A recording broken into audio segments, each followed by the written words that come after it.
Good morning to you.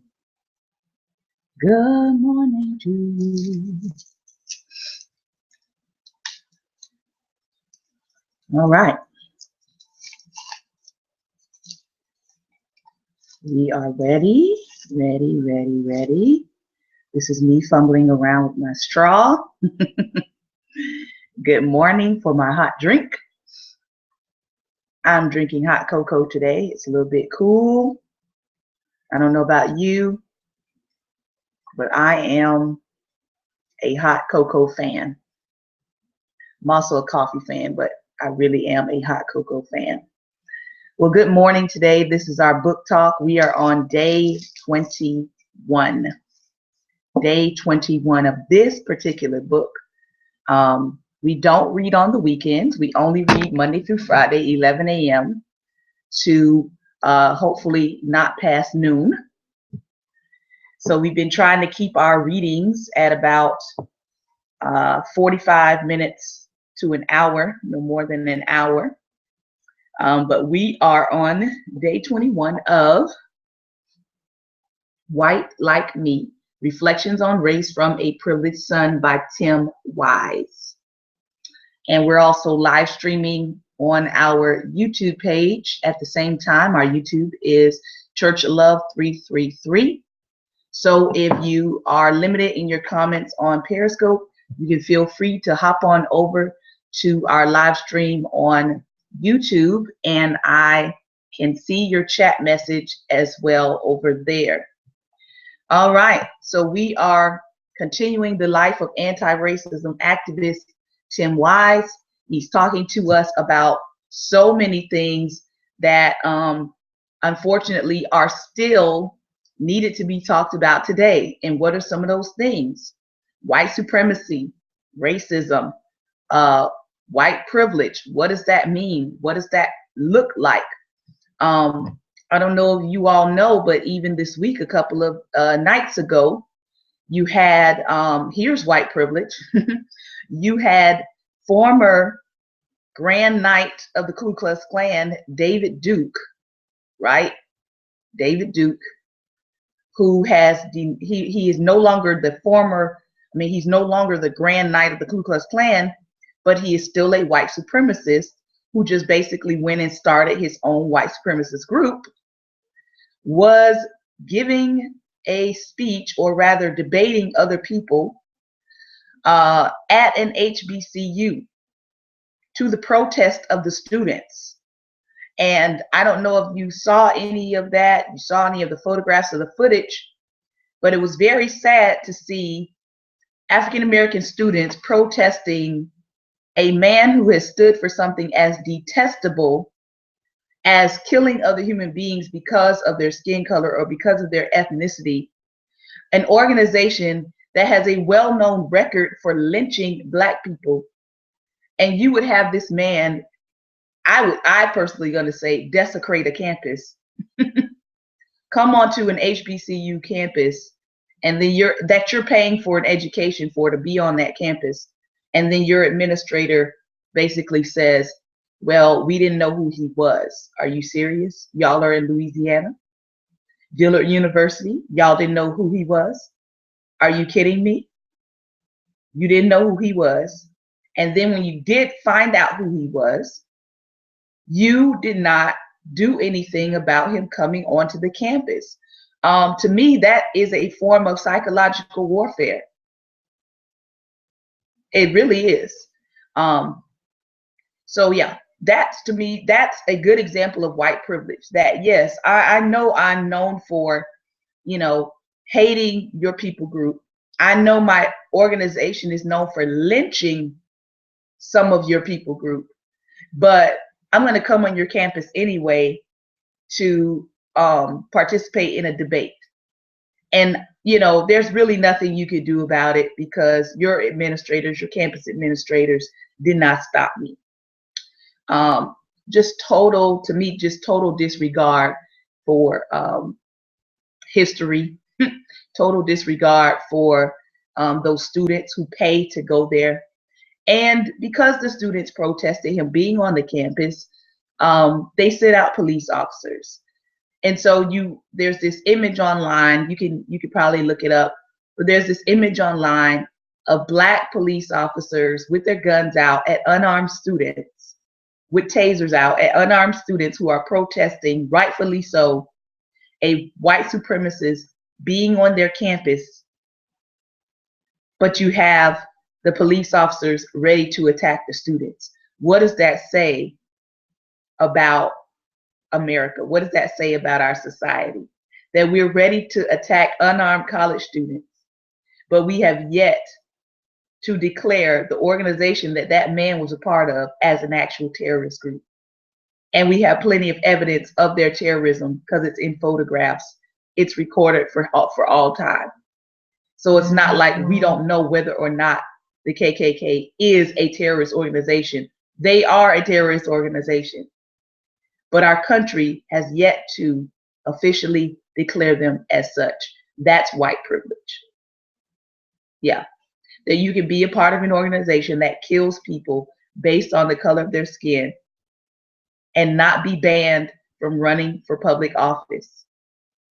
But we are concerned about those who have Muslim sympathies running for public office, but we're not concerned about the domestic terrorists we have right here in this country running for public office. Just think about that. All right. So we are going on to our next section of reading of Tim Wise's life. And not too lengthy of a reading today, so we should be able to get through it in less than an hour. I hope that you are learning something from these readings as he kind of breaks down what is happening in his spheres of life politically, and now we're moving on to professionally and his personal experiences.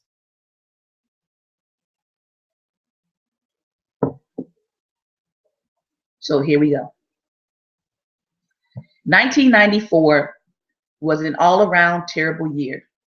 The Republicans took over Congress, catapulting Newt Gingrich to the position of Speaker of the House. Charles Murray and Richard Herrnstein released The Bell Curve, 500-plus pages of nonsense proclaiming white-black differences in measured IQ to be the result of inferior black genetics. And I couldn't find steady work to save my life. Nicole and I also broke up in May, although because we would continue to live together until January of 1995, the full emotional weight of the split would not hit me for several more months. At the outset of the year, I was still working with Walter on the trade and development stuff, sponsored by the New School for Social Research in New York. However, I was growing steadily frustrated. First, there was the tedium of the subject matter. I simply wasn't excited by data tables about the differences between the Asian model of development and the European model of development. Apparently, my lack of excitement was shared by others, as none of the work we were doing for Walter was ever published or taken seriously by anyone, an outcome that can't be blamed on our efforts, but rather and only on the uselessness of his own theories. Then there was the larger matter of Walter's personal ambitions to become accepted into the nation's foreign policy establishment, which required by definition accepting that the U.S. was an unquestioned force for good in the world, and in his case pontificating about the fundamental oxymoron known as Jacksonian democracy, and that mythical creature so worshipped by Sarah Palin known as American exceptionalism. Finally, there was the bad and inconsistent pay about which he seemed utterly unconcerned. Living in his fat Royal Street apartment, paid for neither by the same new school that refused to pay his research staff on time, or perhaps by his parents, Walter had a way of making us all feel guilty for expecting something approaching a living wage for the work he was asking us to do. I began to drift away from the project by February, ultimately resigning, preferring the uncertainty of unemployment to the sure drudgery of the previous 7 months. Although I would be brought on to conduct research for a progressive tax policy organization in Baton Rouge in May, the next 3 months would see me bounce around in a number of jobs that were decidedly non-political. By then, Nicole had taken a position with a management firm that operated on one of the city's malls on the west bank of the river. Needing help with various things from time to time, she hired me to set up displays, co-plan and DJ a fashion show, and even to dress up as the Easter Bunny and hand out candy to about 300 children during the weekend before the celebration of Christ's proclaimed resurrection. Needless to say, later that year, when I would be deposed in the Jimmy Jackson case as an expert witness on racial discrimination, I would neglect to mention my professional stint as the beloved holiday mascot. Of course, I had told Jimmy that he should probably call Cornel West, who likely wasn't having to moonlight in this fashion, so it's not as if he hadn't been warned. After 2 months with the Louisiana Coalition for Tax Justice, I was let go, in part because the board didn't see the valuable position that involved only research and no direct community organizing, and in part because some of the board members thought I was having an inappropriate romantic relationship with the boss. Neither she nor I had any idea what they were talking about, but in any event, the deed was done and I was once again out of work. 3 more months of unemployment were followed by my being hired to write grants for the Louisiana Injured Workers Union, a wonderful bunch and mostly oil and chemical workers, as well as poultry plant processors and former employees of a local sugar refinery who were fighting for a more fair and just workers' comp system in the state. Sadly, I was horrible at writing grants, procuring only about $10,000 for the group over the 8 months. As a result, I did very little good for them and even less for myself. In my continuing downward financial spiral, I was now earning only $150 weekly, which was my draw against the 15% commission I was being paid for any grant monies I brought in. By the time I secured one grant, I was into my draw well beyond the $1,500 I was owed, so I would receive no payout. Now earning less than I had made 8 years earlier bagging groceries and seeing very little prospect that things would get better anytime soon, I sank into an emotional funk. As 1995 began, I felt certain that things could only get better, and although they would, within a few days I came to understand what people meant when they say that some things have to get worse first. On January 4th, Nicole and I had a huge blow-up, which ultimately made it impossible for us to live together for even another day. Because the fight had been my fault, she demanded that I vacate the premises while she arranged to move her things out over the next 2 days. I agreed. I had no money for a hotel, so the first night I crashed on a friend's sofa. But on the second night, self-conscious about intruding on anyone else's space, I opted to sleep in my car, despite the fact that the weather was going to dip down below 30s. Aware of how often cars get broken into in the city when parked on poorly lit side streets, I parked on St. Charles, right in front of Tulane, about 30 feet from where I had spent 2 weeks camped out during the anti-apartheid struggle 5 years earlier. Afraid of being roused by police, I slept no more than 45 minutes all night on January 5th on my mother's 48th birthday. The next day, I went back to the house, Nicole having finished moving out, and was confronted by how badly things had really gotten. As I climbed back up the back stairs and opened the door to the apartment, I was met by almost entirely empty 1,800 square feet of living space. Other than a sole mattress on the floor in the bedroom, all that remained was my desk, a side table on which sat a phone in the hallway, a sofa that we had previously put in storage because it was stained, intending to ultimately throw it away, a steamer trunk, a stereo, a portable 7-inch black and white television, a tennis ball, and my dog. When I entered the house, Bijou looked at me like he was afraid he had been totally abandoned. Realizing this wasn't the case, he became instantly excited, went and grabbed the tennis ball, and brought it to me, apparently presuming that with all this open space, we'd now have the perfect abode for playing catch. As I sank down onto the floor and grabbed the ball from his mouth, I couldn't help but laugh out loud. The absurdity of it all, and the recognition of what emotional rock bottom looked like left me with no alternative but to engage in a bit of self-mockery. I laughed until I cried and then fell asleep on the filthy sofa, hoping that when I woke up, things would be better. They wouldn't be, at least not right away. For the next month, I had no money for anything, including food. Rent was paid through the end of January, but I had to buy groceries using a gas station credit card, meaning that for several weeks, I subsisted on bean burritos, frozen meals, and assorted junk food from the Citgo market. But mostly, I bought beer, hoping that if I drank a six-pack every night, I might be able to forget how bad things looked. Worst of all, the brakes on my car were totally shot, and the Citgo was 5 miles away.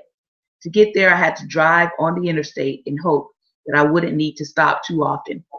If I did, I would have to use the handbrake and time to stop just right so as to avoid running into another car. In February, things started to look up. I got hired by Agenda for Children, a child advocacy group with an explicitly anti-racist philosophy, to work as a researcher and community organizer. Back in the fall of the previous year, I had penned an essay for Agenda's newsletter in response to the persistent attack on income support programs, so-called welfare, that were bubbling up again in Congress. Knowing that the attempt to roll back various social safety net programs would accelerate now that the GOP was in charge of the legislative agenda, Judy Watts, the group's director, felt it might be good to bring me on to do the research and write on the subject, and also work with the residents in the city's poor communities to organize against such pending assaults. The cornerstone of the Republican plan for welfare was to turn cash assistance into a state-level block grant with a fixed amount of funds each year, regardless of the strength or weakness of the economy, the poverty level, or the volume of need.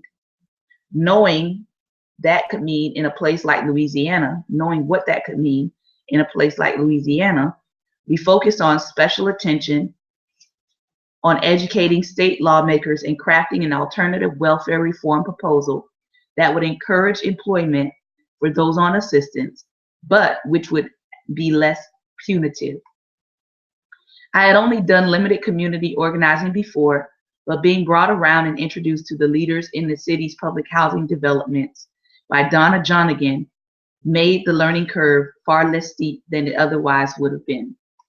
Rather than just turn the white Tulane grad loose on the community, which would have been a disaster, Agenda had me serve essentially as an apprentice to Donna, whose full-time job was as the office manager for the organization. That Donna had any confidence in me was an honor. As for her nose for BS was pretty fine-tuned. Excuse me.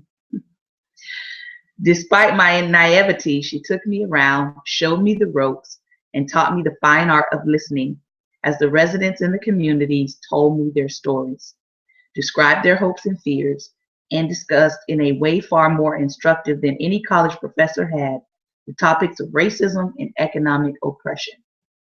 Seeing the depth of poverty that characterized New Orleans public housing was breathtaking. It's one thing to understand such matters in the abstract, from reading books or discussing destitution in a classroom.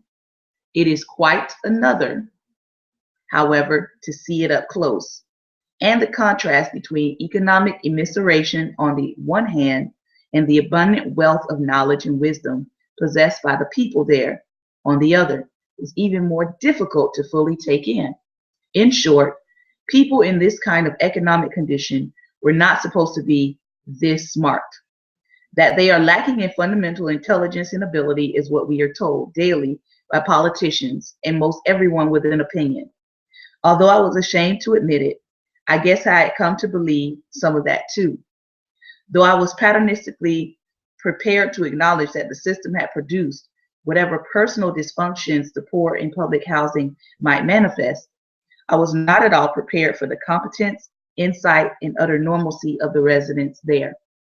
Once I realized the wisdom of the folks in public housing, I became downright belligerent when talking to others about the folks with whom I was working.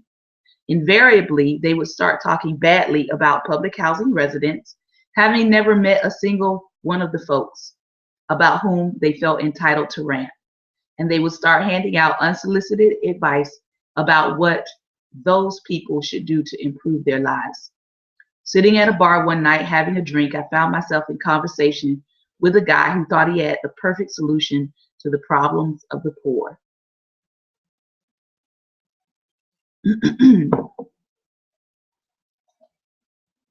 Namely, they all needed to be required to take a class on money management, which could be taught by local CEOs who would be paid for their insights by the state. If they could learn how to be responsible with money, the cycle of poverty could be broken, he insisted. Are you kidding me? I exploded. Have millionaires go into the projects and tell poor people how to manage money? Jesus, they don't even manage their own money. They pay investment experts to do that for them. If anything, we should be sending these poor women I meet every day out to the suburbs or to Tulane so they can teach spoiled mothers like the ones I went to school with or how to get by on $300 a month. Now that takes skill. I was asked to leave the bar and was all too happy to go. As we take a pause there for a moment, I'm actually going to have to agree with Tim Wise on that. Having been raised in the hood, having been raised with a parent who got some assistance through welfare, I do not know how she did it every month, because not only did she feed 3 kids and herself, but she also many times was helping to feed the neighborhood children. And we were all fed and none of us starved. And so I always say, America really doesn't want to balance the budget, because if they did, they're looking in the wrong place. If they did, they would actually talk to some of these mothers who are living on practically nothing, but yet they're still, making ends meet. They're still managing to get by on the little bit that they do have. And I agree with him. That does take skill. Certainly does. What I learned about poor folks from my time as an organizer was how little I understood them and what their lives were like. Contrary to popular perceptions, many, if not most of the poor folks I met worked hard every day, whether in the paid labor force, where their wages were still too low to allow them to afford rent in the private market, or at home trying to raise children into productive citizens. Interestingly, when cash welfare had first been created back in the 1930s, and when access had been restricted to white women, allowing mothers to stay home and raise kids and not have to work in the labor force had been articulated as the very purpose of the program. Only when women of color began to gain access to the same benefits did the nation suddenly decide that welfare was bad for you, made you lazy, and needed to be replaced with compulsory employment. In a few of the projects where I was organizing, residents averaged 20 to 30 hours of work each week, but still couldn't afford private market rent. Instead, they paid 1/3 of their pay, whatever it was, to the housing authorities of New Orleans so as to remain in subsidized housing. They were not living for free, as most to whom I spoke about my job assumed. As for the work ethic of such folks, Donna herself provided perhaps the best example of this in regard. A few months after I started working with her, her son was murdered, becoming one of about 350 Black folks killed that year in the city. While it would have been understandable for her to have taken a few days off, she was at work the next day, insisting that she had a job to do and intended to do it. I had called out of work plenty of times because of a headache or because I just hadn't felt like going in. Yet here was Donna, whose son had just been killed, keeping it together and working through the pain. But in America, we are to believe that she is the one with the bad values. Go figure. People with whom I discussed my job also wondered constantly if I was scared working in the communities where the projects were located. Although I was quick to tell them that I felt out of place when first arriving in a new location, and especially being the only white person around, I would also point out that, if anything, I was probably the safest person in the community on the days I was there. Indeed, precisely because I was white.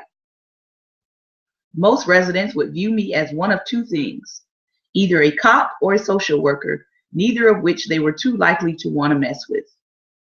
If I were the former, I might arrest them. If I were the latter, I might have the power to take their children away. So unlike other black folks who might be mistaken for rival gang members, I was relatively protected in that space, despite the generally higher crime rates that existed in the communities where public housing was to be found. Over the 15 months that I worked as an organizer, I learned more about race and class subordination than I had ever learned in a classroom up to that point, and far more than I have learned since from having read hundreds of books on the subjects. What I also came to understand was how critical it is to follow the lead of the community where you're working and its leadership rather than assume you know the agenda around which to organize.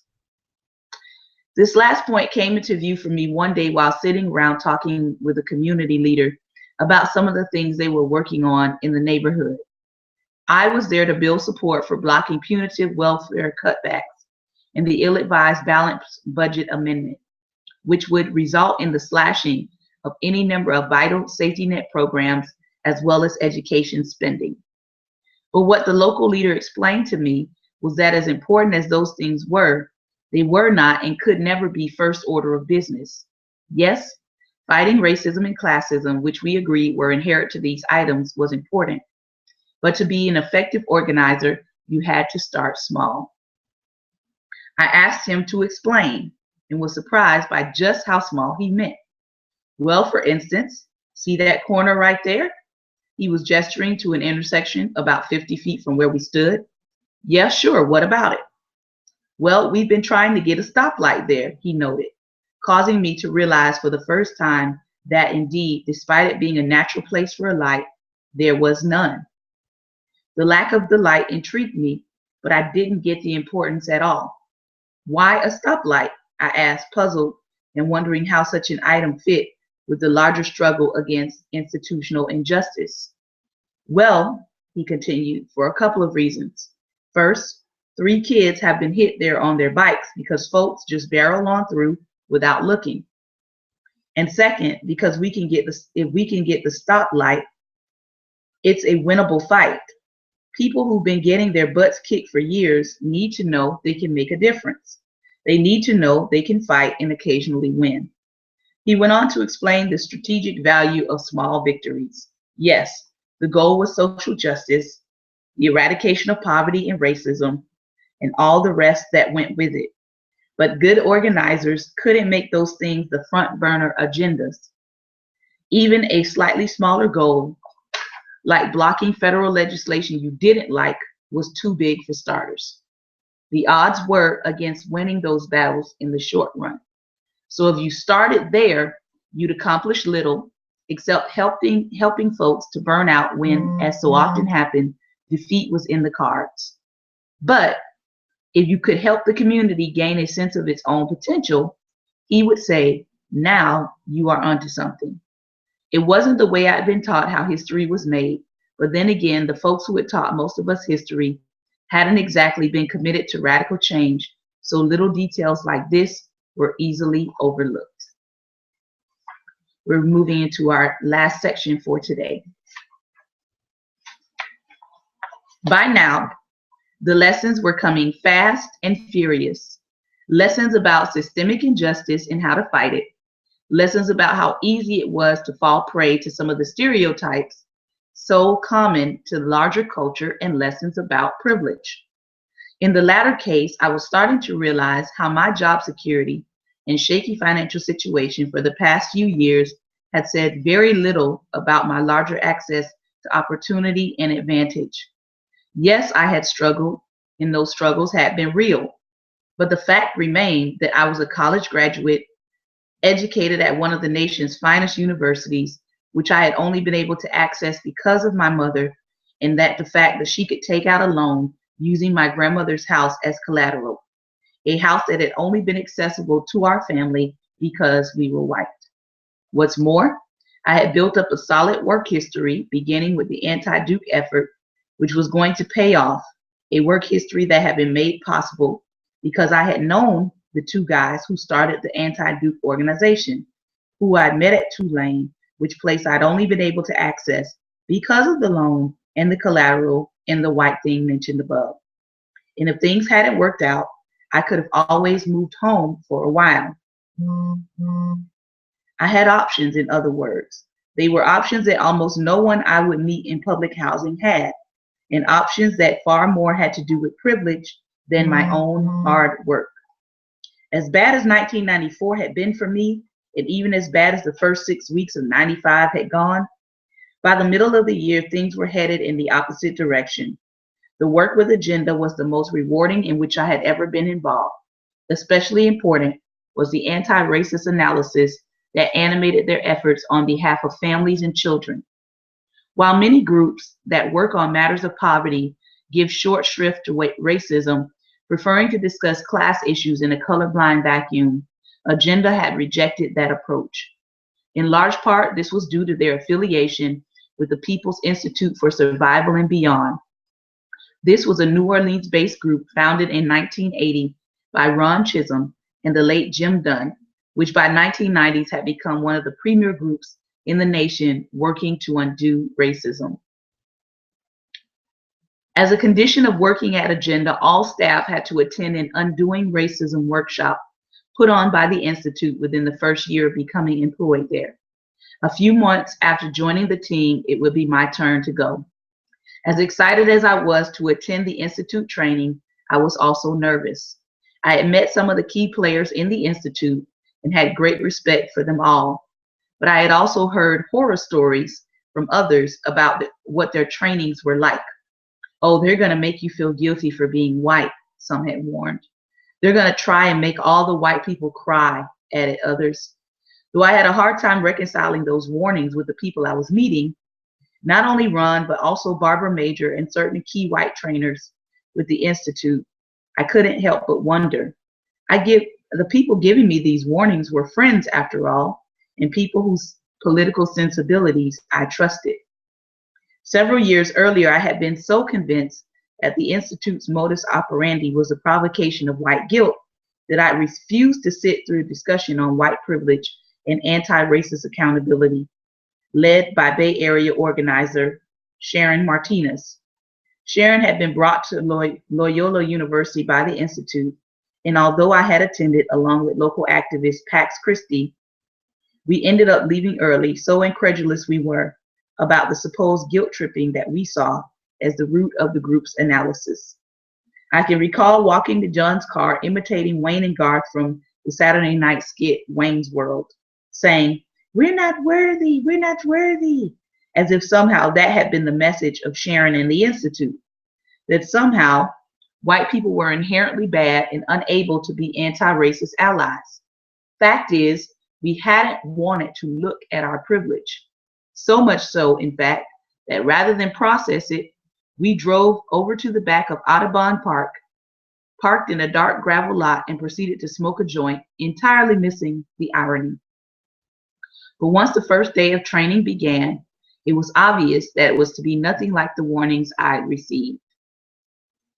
The trainers engaged us in discussions and exercises that calmly but clearly allowed all the participants to see how institutional racism operated, often in spite of the people in certain institutional spaces being perfectly lovely and caring folks, and how the flip side of oppression, namely privilege, adhered to members of the dominant racial group, irrespective of our own personal goodness.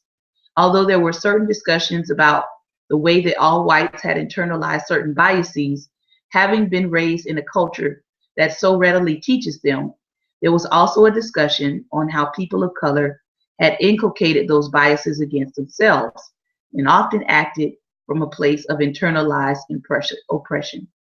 In other words, the Institute was clear that we were all damaged by the system. It wasn't just white folks who'd been messed up. There was nothing about the training that was intended to produce guilt. A sense of responsibility, both individual and collective, yes. But guilt, absolutely not. Most impactful was how clear the trainers were about the damage done to whites in the process of internalizing white supremacy and accepting privilege. One of the most telling moments came when Ron asked the participants what we liked about being whatever it was that we were, racially speaking. What did Black folks like about being Black, and what did whites like about being white? For most whites, it was a question to which we had never been given much thought. Looks of confusion spread across most of our faces as we struggled to find an answer. Meanwhile, people of color came up with a formidable list almost immediately. They liked the strength of their families, the camaraderie, the music, the culture, the rhythms, the customs, their color. They mentioned most prominently the perseverance of their ancestors in the face of great odds. When it was our turn, we finally came up with a list, and it was the same one offered pretty much every time I asked a question to white folks around the country. What do you like about being white? We like not being followed around in stores on suspicion of being shoplifters. Okay, I'm gonna have to take a pause right there. Wow. We like the fact that we're not presumed out of place on a college campus or in a high-ranking job. We like the fact that we don't have to constantly overcome negative stereotypes about intelligence, morality, honesty, work ethic, the way people of color so often do. Once finished, we began to examine the list offered by both sides. The contrast was striking. Looking at the items mentioned by people of color, one couldn't miss the fact that all of the attributes listed were actually about personal strength or qualities possessed by the participants, in which they took real pride in. The list was tangible and meaningful. The white list was quite different. Staring at the entries, it was impossible to miss that none of what we liked about being white had anything to do with us.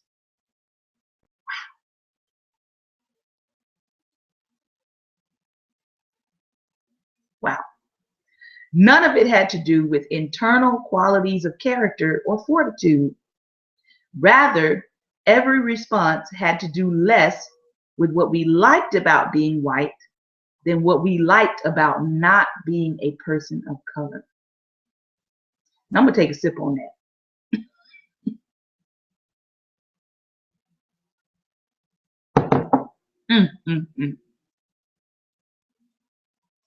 I hope y'all heard that. I'm going to read it one more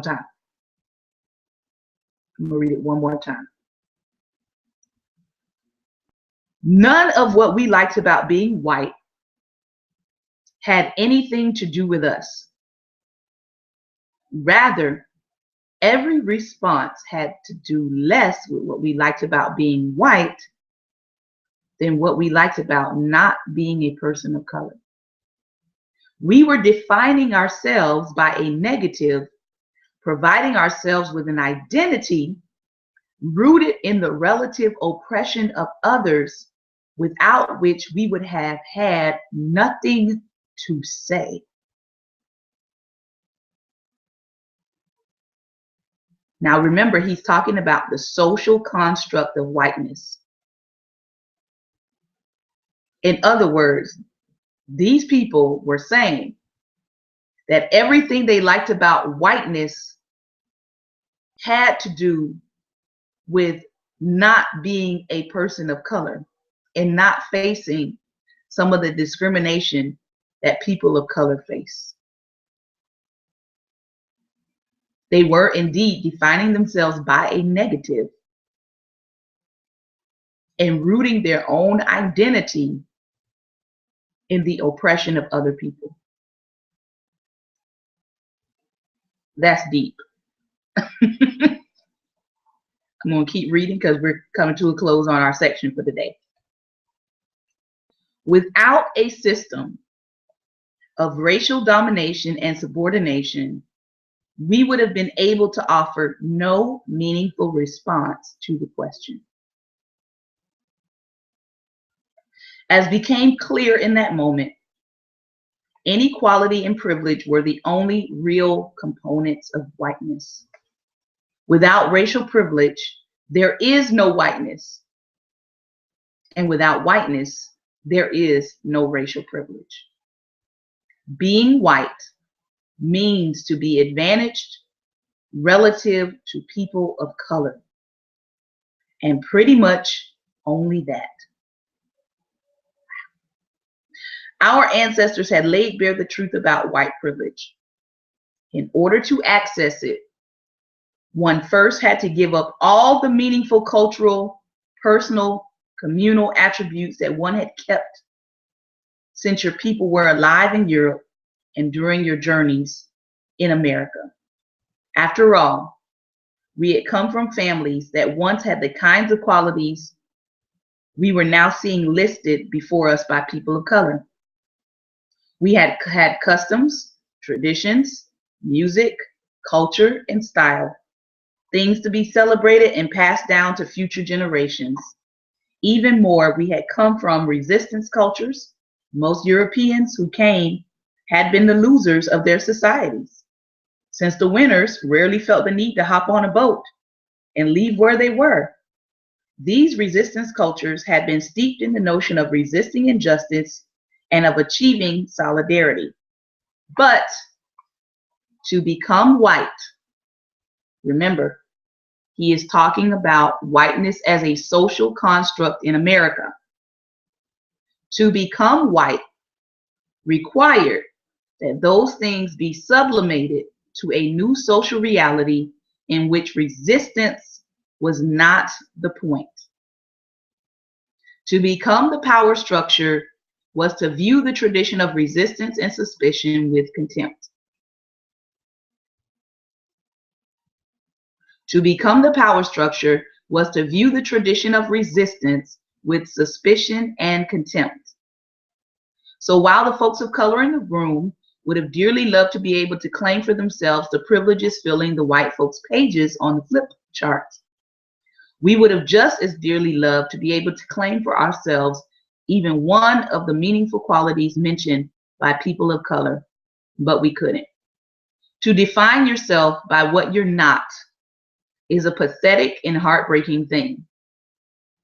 It is to stand bare before a culture that has stolen your birthright, or rather convinced you to give it up, and the costs are formidable, beginning with the emptiness whites often feel when confronted by multiculturalism and the connectedness of people of color to their heritage.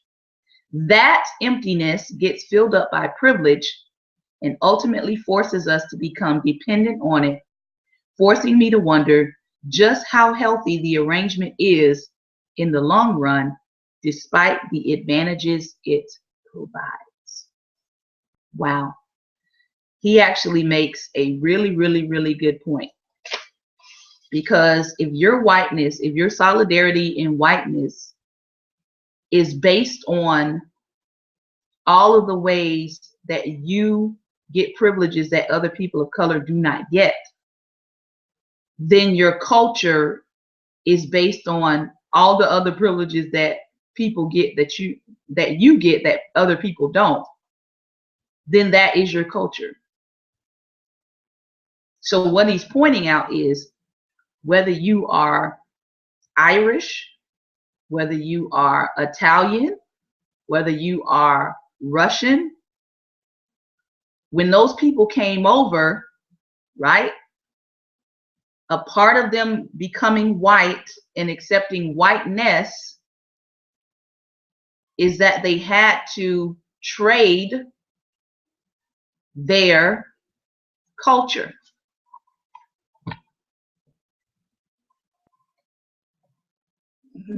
I'm gonna have to restart my Periscope.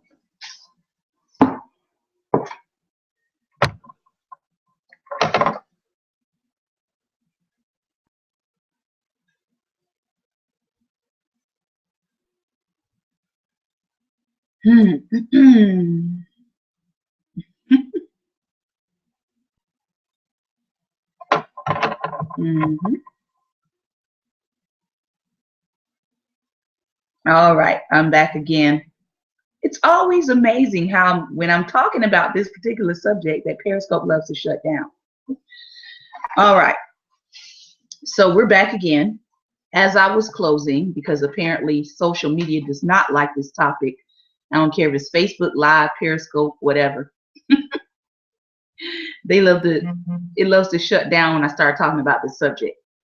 But what he's saying in essence is that if your whiteness is only based on we get these privileges that people of color do not, then that itself is your culture.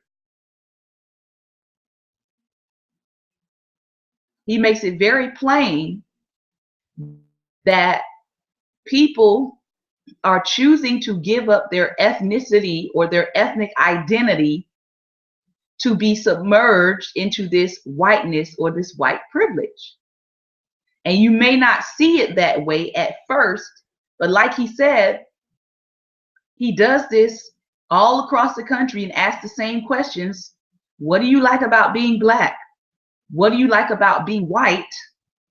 About being white, not about being Italian, not about being Jewish, not about being, Yugoslavian, not about being Russian. What do you like about being white? And he's telling you the answers are usually on terms of what they get to do that black people don't get to do, or people of color don't get to do, or what they don't experience in comparison to people of color in this country. So that means your whole culture and your whole value system becomes based around how you're not oppressed. But here's the other piece. In noticing and talking about how you're not oppressed, you are in fact admitting that you know that there's a system of oppression happening, but you choose not to be concerned about it because it's not oppressing you. So if you're going around saying stuff like, oh, well, I'm glad to be white because, I'm not followed around in the store like people of color are, or, I don't have to worry about when I go into a job interview, being compared with my whole people group. What you are in essence saying is that you're choosing to ignore the systemic injustices that prop up your whiteness. That's what you're saying. You're saying, I know it's there. I know these injustices exist. I know that people of color are treated unfairly, but I really don't have time to really talk about that because it is what assures me of my white privilege, of my whiteness, of the perks of calling myself white in America. So this is our reading for today. Thank you guys for jumping back on. If you are just jumping on, you can go back and watch the entire reading. But we are in the closing right now. And that has really, given me something to think about. Again, as he says, it became clear in that moment that inequality and privilege were the only real components of whiteness. You recognize your whiteness because it's based upon being held or being allowed certain privileges that other people of color are not. The whiteness is based on the fact that things are not equal and you're okay with that. So the question is, if you're a white person or calling yourself white, are you okay with that? That's a question you're going to have to answer. I can't answer it for you. So this was today's reading. We will be back on Monday. Remember, we only do our readings Monday through Friday, 11 a.m. Eastern Standard Time. And we are just about closing up here. I thank you all for listening to the reading. I advise you to get your own copy of the book. We are about I would say we're about 3/4 of the way through the book at this point, and we are on page 180. So if you'd like to get the copy of the book, you can go to your Barnes and Nobles. They usually have them there in the history, sometimes in the social issues sections of your bookstore. Pick up a copy, read it for yourself. I am kind of editing out some of the curse words because he does curse a lot in his writing. So I am choosing other words besides the curse words in here because I don't want to curse. That's just my personal view. But very good reading. As he says, it's a reflection on race from a privileged son. Tim Wise is one who acknowledges his privilege, but he's using it in a way that hopefully is going to, that's empowering people. He's using it in a way to confront other white people about their privilege. So I hope you enjoyed today's reading. Take care, and we'll be back on Monday. God bless. Again, thank you for watching by YouTube live stream, and we will be back on Monday. Take care, and God bless.